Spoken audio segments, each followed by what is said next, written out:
Welcome back, everyone. Ready for another deep dive?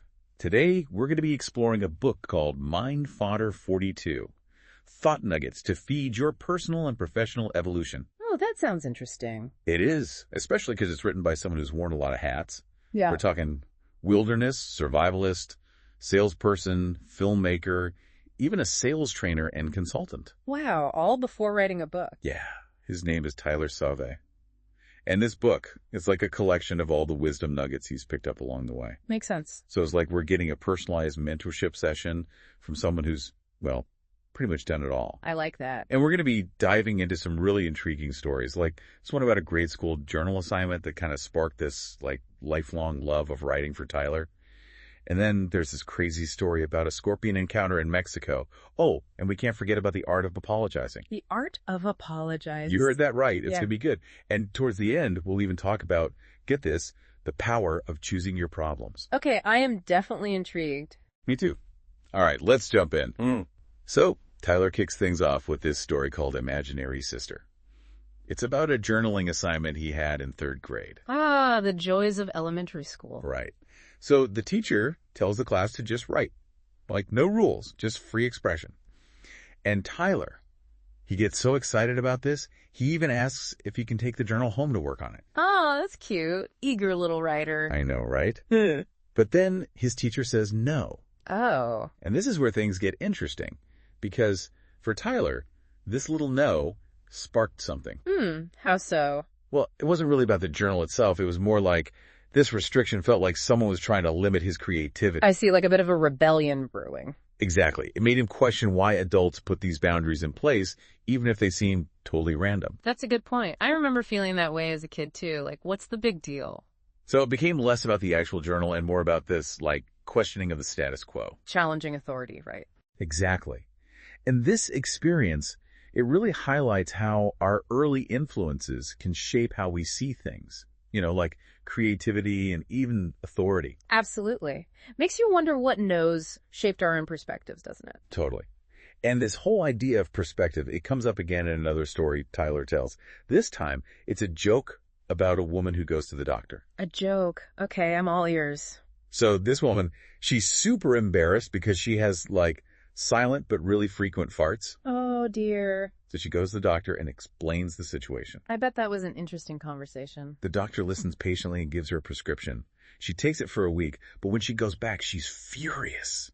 Why? Because now her farts are super smelly. Oh, no, that's even worse. The doctor, though, he just smiles calmly and says, "Excellent.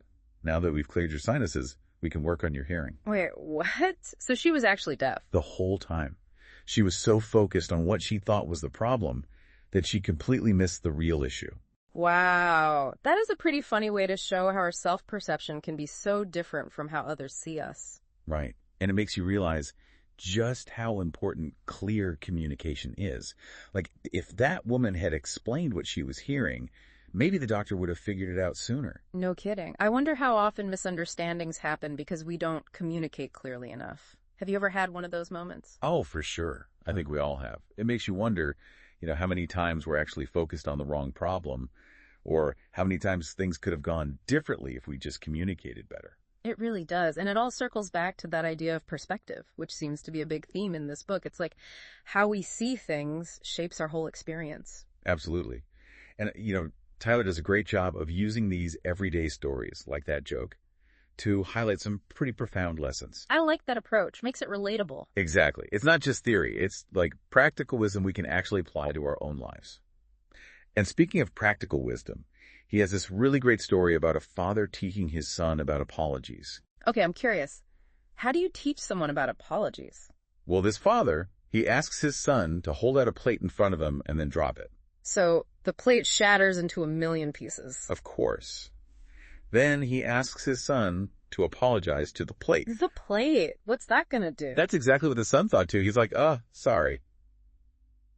But he doesn't get what that really accomplished. I mean, the plate's still broken. Right. So what was the dad's point? It was to show that apologies, they're not just words. They need to be backed up with action. Ah, I see. It's about taking responsibility for the harm you've caused, not just saying sorry, but actually doing something to fix things. Exactly. And it's such a powerful image, right? That broken plate. Like, have you ever been on the receiving end of an apology that just felt empty because there was no action behind it? Oh, totally. It's like those apologies don't really mean anything. Right. And the best part is, Tyler doesn't just point out the problem.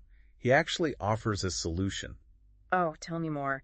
I'm always looking for ways to up my apology game. Well, he outlines this 4-step apology framework based on some work by a guy named Peter Robinson. Okay, what are the steps? I'm taking notes. So first, you got to acknowledge the harm you've caused. Like, really own it. Okay, own it. Got it. What's next? Then you sincerely apologize. No excuses or justifications, just a genuine, I'm sorry. Okay, sincere apology. Check. What else? The third step is to offer a solution. Like, how can you fix the problem? Or at least make things a little bit better. That's a good one. Offer a solution. And the final step, and this is crucial, you got to change your behavior so it doesn't happen again. Okay, change behavior. So it's not just about fixing the current mess, but preventing future ones too. I like it. It's a whole process, right? Yeah. And you know what's interesting? Tyler doesn't stop at just listing the steps. He also emphasizes how important it is to make sure your apology is genuine, not manipulative. He even talks about different types of apologies to avoid. Oh, like what? Like the classic I'm sorry, B-U-T apology, where you kind of shift the blame. Ugh. Yeah, I've definitely been guilty of that one. Me too. But the good news is, Tyler gives us these concrete tools to help us become more accountable. Yeah. Which is a big part of personal and professional growth, don't you think? It is, because let's face it, we all make mistakes. But how we handle those mistakes, how we own up to them and try to make things right, that says a lot about us. It builds trust and shows we're willing to learn. It's about progress, not perfection. Exactly. Which makes me wonder, what happens when we face situations that feel totally out of our control? Like, say, a scorpion encounter in the middle of the night. Well, that's where Scorpion Night comes in. Scorpion Night. It's a story Tyler tells about his brother, right? And it's like the perfect example of how our mindset, can make all the difference. Yeah, okay, I remember that one. Remind me what happened. So Tyler's brother was down in Mexico camping, by himself. Middle of the night, wakes up to a scorpion. Oh, no. About to strike. Stings him right in the temple. Oh, gosh, that's scary. What did he do? Well, he knew he was alone, right? Didn't speak Spanish, no way to call for help. So he grabs his journal and just starts writing. Writing? Yeah, like what he thought might be his last words, It said, Scorpion did it, did everything I wanted to do, love y'all. Wow. That's pretty amazing, actually. I mean, to be that calm in a situation like that. Right, and here's the thing. He wakes up the next morning totally fine. Alive and well. Alive and well, even added another entry to his journal. Said, woke up and surfed. He went surfing after a scorpion sting. Apparently. I guess the scorpion sting wasn't that bad, or maybe he was just really determined to catch some waves. But seriously, most people would have freaked out, right? No kidding. I'd be in full panic mode.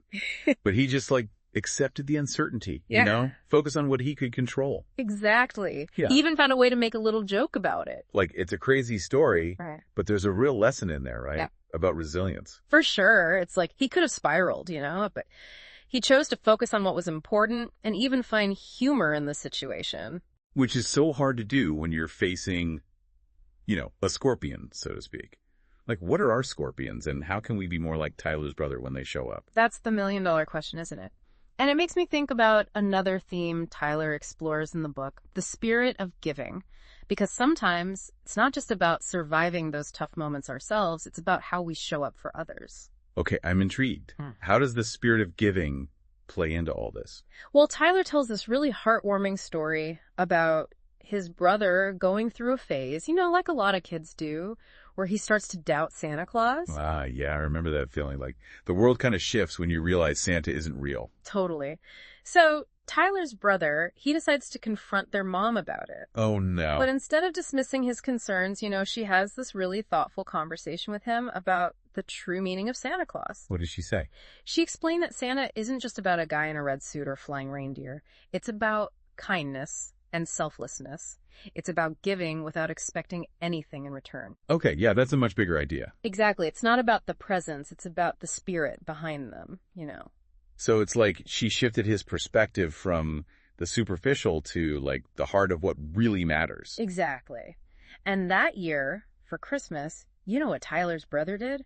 He gave Tyler a giant stuffed bunny, bigger than Tyler himself. Oh, that's so sweet. He really took his mom's words to heart. He did. And that story, it always reminds me that sometimes the most powerful gifts are the ones we give, not the ones we receive. It's about making that conscious effort to lift others up. It makes you think about those small acts of kindness, Yeah. the things we can do to brighten someone's day. Yeah, exactly. And it leads me to another concept Tyler talks about, and it's a little counterintuitive. Oh, I'm all ears. It's called choosing your problems. Choosing your problems. Shouldn't we be trying to, avoid problems? Well, it's not about seeking out problems, but more about recognizing that every path we choose, every job, every relationship comes with its own unique set of challenges. Okay, so it's like being aware of the trade-offs. Right. It's about being intentional. Choosing the problems you're willing to face and making sure they align with your values, with what's important to you. Can you give me an example? Sure. Tyler talks about working for Vitamix, the blender company. Yeah, I know them. They make good blenders. They do. So for Tyler, that job meant travel, meeting new people, exciting stuff. But it also meant being away from family, missing important events. Yeah, I see the trade-off there. And he talks about being in a relationship too. It's not always easy, right? There's disagreements, compromises. You got to navigate life together. But there's also love, companionship, all the good stuff. Right. So it's like you can't avoid problems altogether, but you can decide which problems you're willing to deal with, which problems are worth the price of admission, so to speak. I like that, the price of admission. It's like choosing your battles. Exactly. And it reminds me of another story he tells called Same Roots, Different Branches. It's about how two people can have the exact same experience, but walk away with totally different interpretations. Oh, I'm fascinated by that kind of stuff. Like how our perceptions shape our reality. Well, this story is about Jesse and Alicia, siblings who grew up in the same home with the same parents. But their dad was pretty strict, believed in tough love. So how did they each react to that? Jesse, he resented his father, felt like every critique was an attack. He carried that bitterness with him, let it define his whole outlook. It's like he got stuck in that negativity. Yeah. But Alicia, she saw things completely differently. She saw her father's strictness as a form of care, like he was preparing her for the real world. Wow, same upbringing, but completely different interpretations. Yeah. What was Tyler's point in sharing this story? I think it's about how our perceptions can really shape our reality. Like two people can experience the same thing, but the stories they tell themselves about it can either empower them or hold them back. It's like our internal dialogue can be our biggest ally or our worst enemy. Exactly. And it reminds me of that book, Thanks for the Feedback. It talks about how people receive feedback so differently based on their needs and expectations. Yeah, like the same words can have totally different meanings depending on who's hearing them. Right. And it makes you think, are there any stories we're telling ourselves that are actually limiting our potential? What if we reframe those stories, chose a different perspective? It's a good question to ask ourselves, for sure. But how do we even become aware of those whispers Tyler talks about, those signals that something needs to change? Well, he uses this analogy about ignoring life's whispers, right? Yeah. Until they become like these huge cries. Look, I like that. But what exactly does he mean by that? So he tells this story, right, about a cowboy who sees another cowboy's dog lying on a nail. And the first cowboy's like, why doesn't your dog just move? And the second cowboy says, don't hurt enough, I guess. Ouch. Yeah, I get it. Like, we get so used to discomfort that we don't even think to change things. Right. It's those little nagging issues we just kind of learn to live with. And then he tells another story about these two young fish swimming along.